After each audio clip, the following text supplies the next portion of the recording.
Okay guys, this is it. Siege of Gondor. We have two Fallen Realms armies here as they make their way towards Minas Tirith. And in the capital I have my army led by Boromir, Captain of the White Tower. So we'll go ahead and go over the basically the battle placements, the war bands, and the armies, and then we'll get going on this. Special rule for the world campaign, my army does not break. I fight to the last man because this is my capital. So Brandon will have to destroy everyone in the city in order to conquer it. But all I have to do is break his armies and get them to flee the battlefield. So we'll see if I can do that. I have roughly 1,000 points in my army, including the militia. Brandon has about 1,600 points between his two armies. So he does have points wise and model count on me, but again, I don't break, so that's definitely going to help me. So we'll go ahead and get going here. We'll go through Brandon's stuff. All right, Brandon, you want to point out your stuff for us down here? Okay, so we have the Betrayer with the Armored Fell Beast here, leading 12 Venomblade Knights. Haradrim Chieftain over here with 8 Warriors, Karna, and 4 Half Trolls. And then we have the Mumak, of course. The Eastern Kingdoms, we have Amdur, Lord of Blades, with an armored horse with Black Dragon, Cataphat.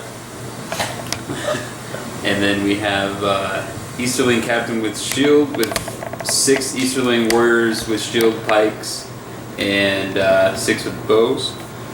And then we have the same type of warband, Easterling Captain with the same units next to that. And then we have the same deal, Easterling Captain, 8 warriors with shield, 4 with bow, and Kamal leads the Easterlings over there. Okay, so that's his army.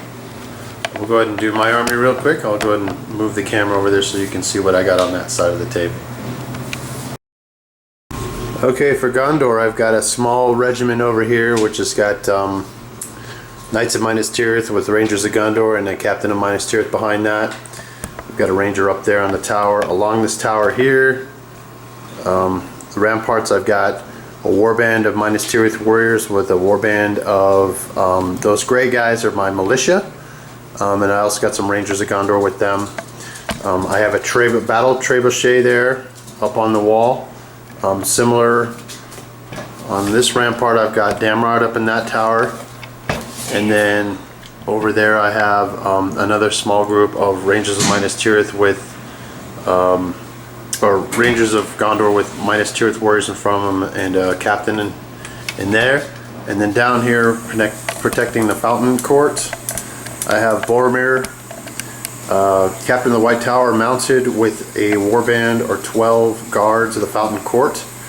So if they are able to breach my wall, then they're going to have to deal with those guys. So we'll see how far I can get in. And then over here on these steps that are leading off of the walls here, back here, I have 3 warriors of Minas Tirith on one side, and I have Syrian and a warrior of Minas Tirith on the other side. So if they do get through those walls, I'll be ready to defend the city. So that's what I got on this side. Like I said, it's close to 1,000 points with my militia.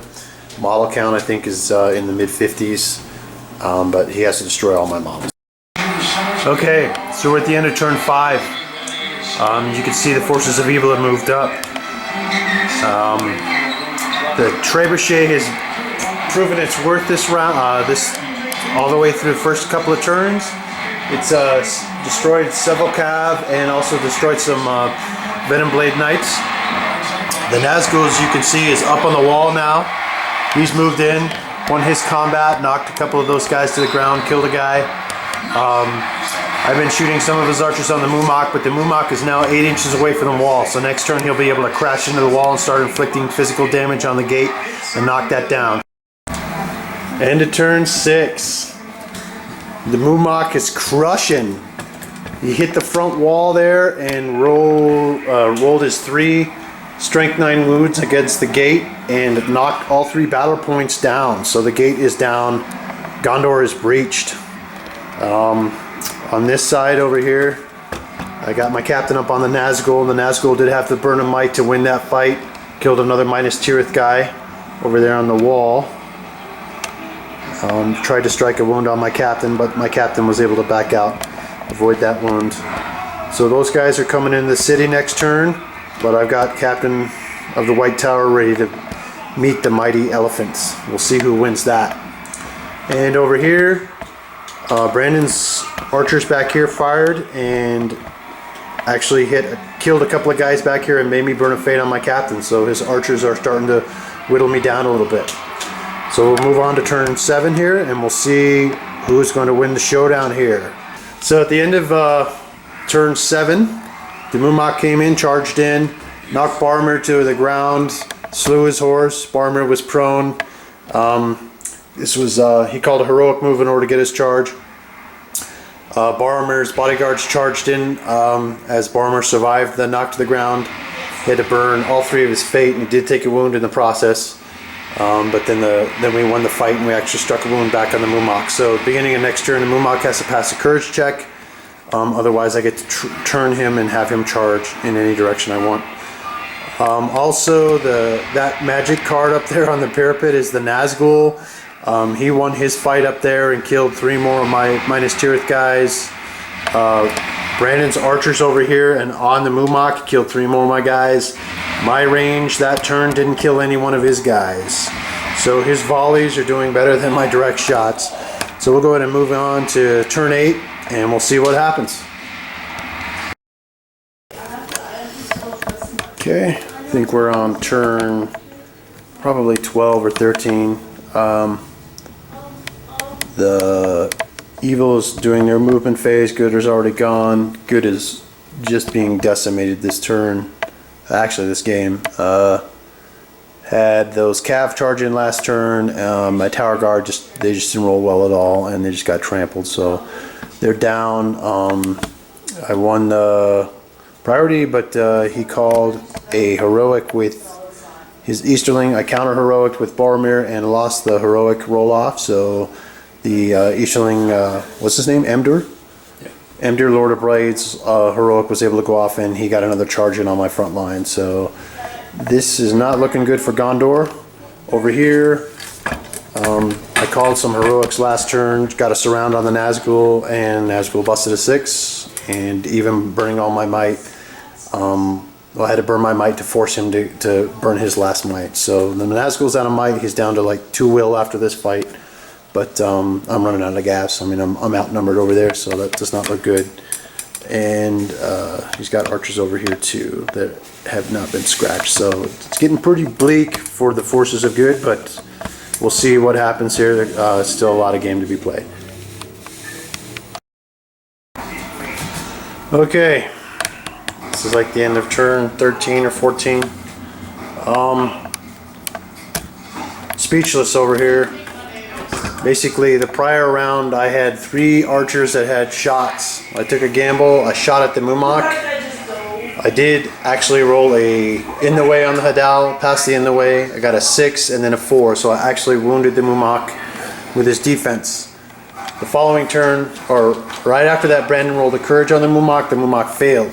So the Mumak was going to trample the next turn. Following turn, Brandon called a heroic and tried to base up my guys so they couldn't get out of the way. If you see over here on this side of the Mumak, Boromir was not based.